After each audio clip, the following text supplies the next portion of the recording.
नमस्कार. वासंतीज किचनमध्ये तुमच्या सर्वांचं खूप मनापासून स्वागत. थंडीचे दिवस सुरू झाले की ह्या आवळ्यांचं पण सीझन चालू होतो बघा.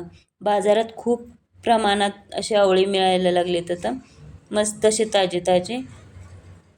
तर आज आपण त्याच आवळापासून तिखट गोड आंबट असं चटपटीत चटणी बनवणार आहोत. तर त्यासाठी मी आवळे स्वच्छ धुवून कॉटनच्या कापडाने पुसून घेतली सगळे.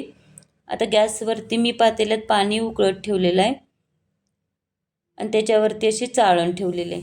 आता ह्या चाळणीत आपण पुसून घेतलेले आवळे सगळे टाकायचे आणि चांगली वाफ येऊ द्यायची बघा. त्याच्यावरती झाकण ठेवून चांगली अशी वाफ येऊ द्यायची 15 मिनटं.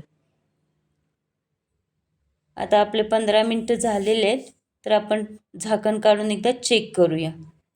तयार आहेत बघा आपले आवळे. सगळे आवळे असे तयार झालेले आहेत.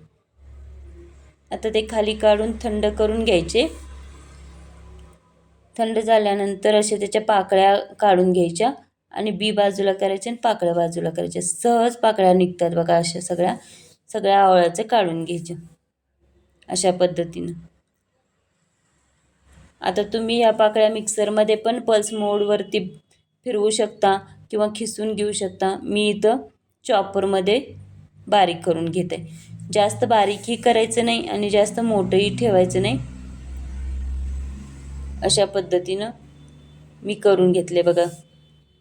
जास्त बारीकी नाही आणि जास्त मोठेही झालेले नाही. हे बघा. आता गॅसवरती मी स्टीलचं कढई गरम केली.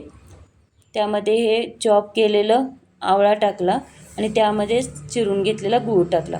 मी इथे 1/2 किलो आवळे घेतले आहेत, तर मी इथे 1/2 किलोच गूळ घेतलेला आहे. तुम्ही तुमच्या आवडीनुसार गूळ कमी जास्त करू शकता. आता इथं मी थोडंसं आलं खिसून टाकलं आहे. ते तुमच्या आवडीनुसार तुम्ही टाकू शकता, नाही टाकलं तरी चालेल. मिक्स करून घ्यायचं चांगलं असं. थोडंसं शिजू द्यायचं बघा असं. नंतर त्यामध्ये थोडेसे मसाले टाकायचे. मी इथं 8-9 मिरी घेतली आहेत चेचून, 2 हिरवी वेलची चेचून घेतली आहेत, 2 लवंगा, 2 दालचिनीचे छोटे छोटे तुकडे, 1 चमचा लाल तिखट आणि 1.5 चमचा मीठ घेतलं आहे. सगळं टाकून मिक्स करून घ्यायचं आणि थोडीशी हळद टाकली. मिक्स करून असं थोडं आटवून घ्यायचं. या पद्धतीत जास्त आटवायचं नाही, नाहीतर थंड झाल्यानंतर खूप असा चिवट होतो. या प्रमाणात तयार करून घ्यायचा. मस्त असा आपला तयार आहे चटपटीत तिखट गोड आंबट अशी चटणी. आम्ही याला चुंदा म्हणतो. तर हा चुंदा वर्षभर टिकतो.